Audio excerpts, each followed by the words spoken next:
What's up, Nick? How are you? I love the mask. I was wondering if you're going to wear it. You know what? To be completely honest with you, this is really fun because it's the first one I've done with it. Like I've done some where I've like written the interview, and then I've obviously done gigs and stuff and DJ sets, but this is like the first time doing it. So it's kind of cool. I love it. It's awesome. Thanks, man. How'd you come up with the concept of the mask?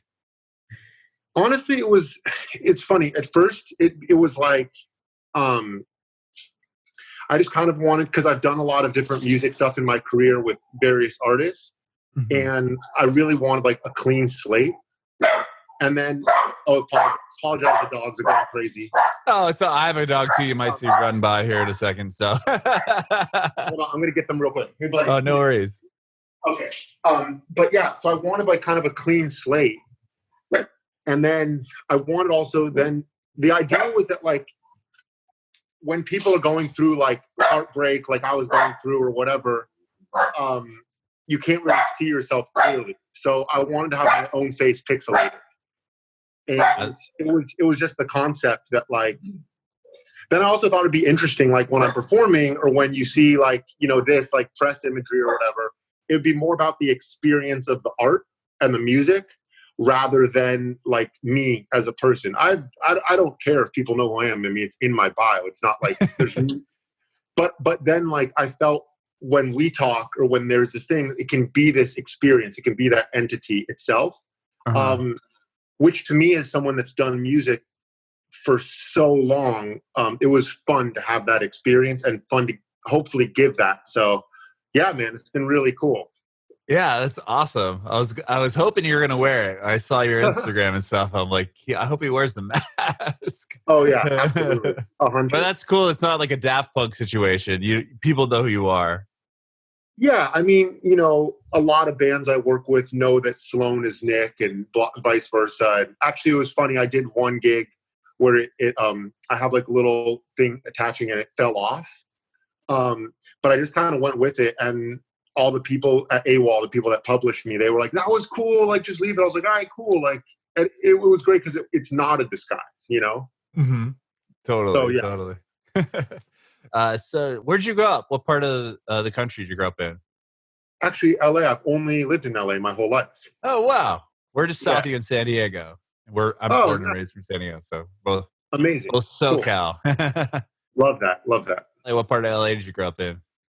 I grew up in Van Nuys, and I loved growing up in LA because I grew up kind of like super gutter punk, LA punk scene. Like what year? Like Suicidal Tendencies punk scene or? Yeah.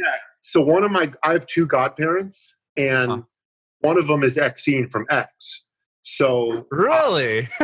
Yeah. So. And the funny thing is my mom doesn't like punk music, but we would go see these punk shows because of Xene. So I got to see like the Damned, you know, the Misfits. I'm 35. So, you know, that's like, that's how old I am too. So I can pinpoint exactly where you're at. Right. So like you get the great LA punk, like DRI, Dr. No, you know, and then Xene got me my first job ever, which was at Kung Fu Records. I'm sure you know Joe Escalante, the Vandal. Yeah. Wow.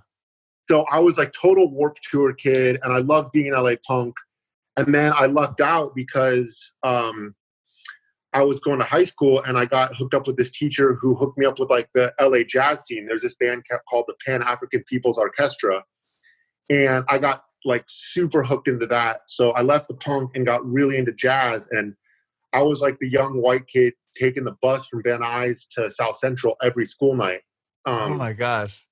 I would have to like hitchhike home sometimes. But if you know these musicians, like these jazz guys right now, like Kamasi Washington, some of those guys, we were all growing up together, like Thundercat, we were all growing up together. And I was like, so they're a couple years older than me. But that was like my world then. From like 16 to 22, that was it for me. So I was really blessed in LA to get this whole cultural, you know, whatever experience, just because of all these different things. And I'm the type of person that if I listen to something, I want like the real thing. I don't want fucking bubblegum pop punk. I want real punk music. Yeah. If I want jazz, I have no fucking desire. Can I cuss? I'm sorry. Yeah, of course. I have no fucking desire to learn like restaurant jazz in USC. You know, I just want like elevator music. Yeah, I mean, I have the guy tattooed right here. Oh, you can't even see, but it's Albert Eiler, who's my favorite jazz player of all time. Cool. Yeah, I'm like obsessed with free jazz and like punk music. So yeah, that's awesome. So you said you grew up in the punk scene in LA. What'd you learn how to play first? Or did you pick up a guitar or something? I'd use playing as a loose term. Being an idiot probably more, but no, I started on bass. Okay. And yeah, I just kind of started playing bass. I was in a band when I was like 13 called Plague that was like really terrible. We were just, I mean, I joined the band and like the other guys were like older than me and they were like actual gang members. So I was just like, we were just like little gutter punks, you know? And I was like terrible at bass.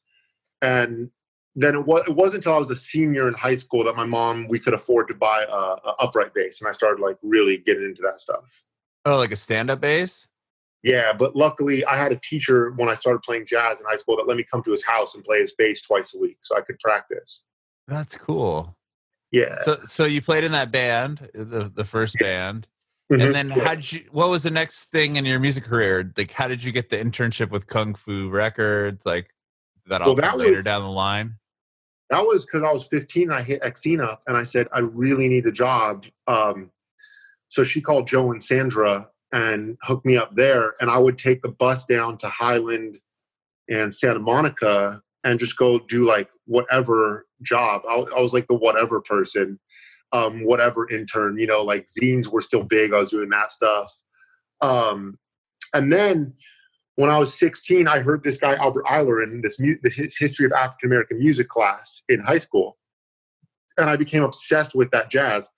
So I went down to this place. It doesn't exist anymore in King and Crenshaw called the Aroma Zone. And my first like gig, other than the punk band, was playing with this flautist named Adisi Komolafe because I listened to his record and I've been playing bass for a few months. But I showed up there and his bass player quit. And I was like, oh, I can fucking play, man. And he couldn't believe that a white 15-year-old knew his music. He like literally couldn't believe it. So I came back the next week and brought my bass and I only knew like 3 songs, but I played. And for the next like 18 years, like I was like in and out of prison, but we ended up he called me his white son. I was there. Like I was literally there when his grandson was born. Holy crap. Yeah, like I got to play with the Watts Prophets with him, all these like iconic, yeah, it was like crazy. So I think I got a lot of stuff happening to me because I was always just like down to play and hang out, you know? Uh-huh. Yeah, and I tell me if I'm being too long-winded, man, but like... Oh, no, not at all. I met, so because of my obsession with Albert Eiler, mm-hmm. my whole goal in life was to find someone that played with him. So I found this story will make sense. I found this social worker in Georgia who said that he found Henry living on Skid Row. Now, I'd already been arrested, so I couldn't drive. So I'd have people take me to Skid Row. It took me a month of going down there. I found this bass player, Henry Grimes, living on Skid Row. Got my high school to pay him to teach me. So he came and stayed with my mom and I, the 70-year-old black man that had been off the scene since the 60s. Oh, my God. Now, because of that, I got guys like, I don't know if you know who Nels Cline is. He's in Wilco, guitar player. I know the band. I know the band Wilco. At that point, he wasn't in Wilco. So anyway, I got all these like epic people to come over to my mom's house and start playing with me because of this dude. And so because of that, I ended up going to Cal Arts.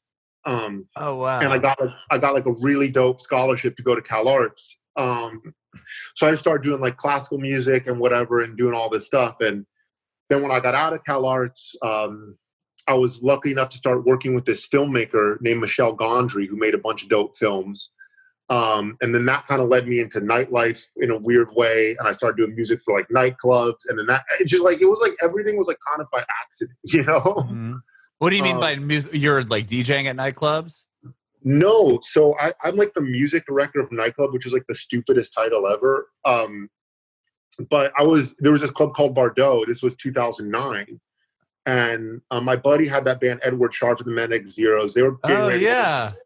They were getting ready to go on their first huge tour, and he's like, he'd been doing this like sick night where like celebs would come and like play with this band, and he's like, dude, can you take over for me?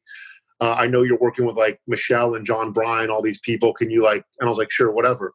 So the first gig I did with Michelle, it was terrible. Like Michelle fucking like his drums broke. He like gets up and leaves in the first 30 seconds. It was like the most embarrassing thing ever. But me and the owner of that club hit it off, and he ended up. I basically ended up doing like celebrity karaoke, where I'd have like a band every week, and it would be like Bruno Mars would come play with us, or Macy Gray, or whatever. It became like the thing, you know? Whoa. So then that was Bardot, and like Ryan Gosling would be DJing every week. It was like the weirdest shit. So then that club in 2011, the same team that made that club formed this club called Sayers Club in LA. And then I was just doing good. So he made me the full music director of Sayers Club. So I started running all the music. So for up until now, I still was the music director. So we were still doing that cover show, and then, you know, like booking bands and all that stuff. And because of that, I started to meet all the record labels and all the managers. So I started music directing for like shit tons of pop bands, you know? And like if Farrell came through the club, we'd play, or Macy Gray. And I started to have all these people that would just know because of that. And it opened up all these other worlds, you know? But I don't even like nightclubs. It's, you know, fuck. That's crazy. So the like Macy Gray, for example, Yeah. like you just had like a house band that would be performing, and then if they decided to come to your club that night, they would just hop up on stage and play a couple songs. Yeah, and sometimes they would tell me in advance, and I would get to arrange some stuff. Or I mean, I have like a whole crazy system of like writing the band notes and like making arrangements, and it just kind of became the thing where like that covers band was like, it was worlds beyond anything you've ever heard, as far as whatever. It was like super dope celebrity karaoke, but like on a very high level. Mm-hmm. Wow. Yeah, but it was super fun, and we've backed up like everyone. Like actually, just in December, Perry Farrell took over it, and we did like a Jane's Addiction set with like Taylor Hawkins on drums. Whoa, really? Oh my god. Yeah, like sick. So super cool. Wow. So you're still doing that? Well, I mean, no one's doing anything now, but you know. Or you were. You were until you're quarantined. Yeah, I mean, I don't know. To be honest, I'm like kind of okay with not. I'm okay with not doing that. You know what I mean? Sure. Like, I don't want to be 40 and like in a nightclub. Well, so tell me about SLOANE. This is your project. I love the fact that you covered Dashboard Confessional hands down. Like, thanks, man. Like, was that your did you grow up on like those bands, like that emo super pop punk scene? That's my favorite music.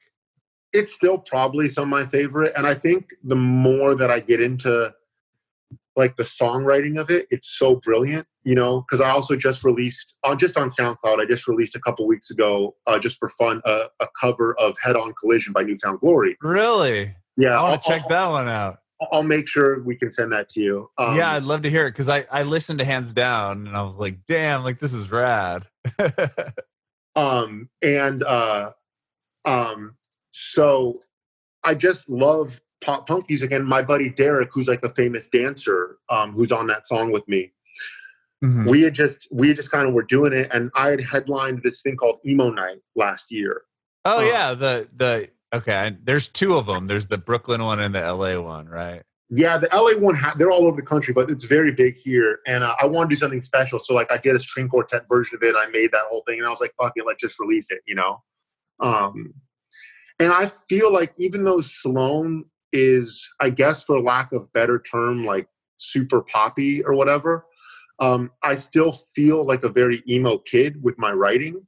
And I feel very punk and emo with how I think and write. So it's important to me to cover those kind of songs, because that's where I came from and that's what I identify with. So that was why the Hands Down thing was important. And yeah, I'll make sure someone sends you the Head On Collision, because like I love Newfound Glory, I love Dashboard Festival, I love My Chemical Romance. Oh yeah, you know, all that stuff. Yeah, Taking Back Sunday, all those bands, like the best. So good, yeah. And I was like, wait a minute. I was like, there's no way this is the Dashboard cover. And I played it. I'm like, Rad. That's so rad that he did it. And the funny thing is, when I sent the head-on collision one I did to my friend who mixes all my stuff, I have like a big black woman sing it, and it's like kind of a synth gospel version. And he was like, "Wow, man!" He was like, "Wow, man! Like I've never really listened to the lyrics like this, but they're like amazing lyrics." And you know, I covered "Head-On Collision," which is the song that All Time Low named themselves after. Yeah. And it's like, you know, you just listen to these lyrics, because for me, SLOANE is really about lyrics and writing and kind of like what I have to say. You know what I mean? Mm-hmm. So is SLOANE the first thing that you've done as far as like putting out your own music? Basically, I was signed to like a little indie label a decade ago for like a jazz album, and I made like an orchestral jazz album. And I don't know if you know this guy like Giles Peterson in the UK. Whatever. It did like big in UK and Japan, like jazz groove scene. And I was in this band called Build an Arc, which I wrote a lot of the songs for that band. It was like a collective, and we had a label in Amsterdam, so we did stuff over there. But I never really toured any of that. I never really played. It was more just like an experiment in writing and trying to do that. And then I had zero desire to do my own thing. I had zero desire ever. But, you know, a year or two ago, I was just going through all this shit, and, you know, I can't fucking afford therapy, and, you know, I got to write some stuff. So I started writing all these songs, and my buddy who had that label, Side One Dummy, they were getting ready to do a new imprint. And he hit me up and he's like, "Dude, you work with all these bands. Can you just send us people you're stoked on?" So I sent him bands, and the last thing I sent him was that Old Hands New Face song that I released. Rad. And he's like, "Well, what's this?" I was like, "Fuck, man, I don't know." So at first I told him it was called Sloane Peterson, because I was thinking of the hot chick from Ferris Bueller's Day Off. That's awesome. Yeah. And then I was like, "Fuck it, I'll just call it Sloane." And I lied, and I was like, "Yeah, no, I got like a whole album together, man. I did not have an album." So I just like put together some songs, but this new batch of songs coming out like tonight, I guess, or whatever. The first one, this is all me singing, all me writing, producing. So I'm really stoked, because it's now like, this really feels like now my first thing of like, I wrote them all in the last 6 months. They're like super me, you know? So that you haven't put that out yet. That's the single coming out on technically Friday in the next few hours. Exactly. Yeah. The Too Young one, that's the one coming out. And I think there's a single like every month now.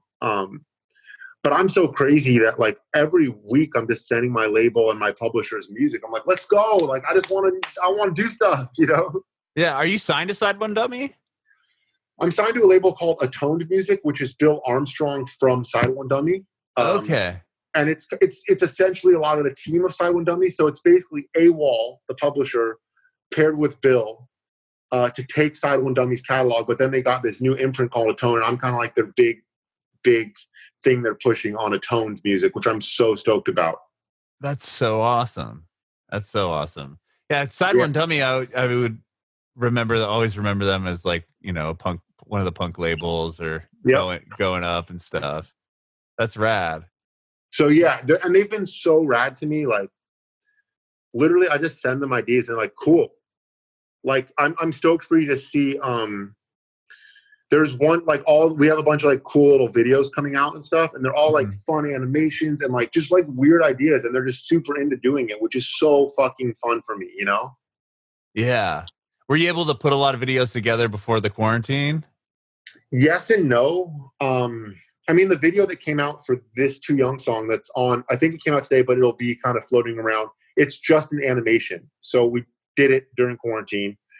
And then I just filmed a video last night, which kind of me filming myself. And then it's like me in my head. And then the video is going to be in my head. So it's like kind of a combination of me filming myself in animation.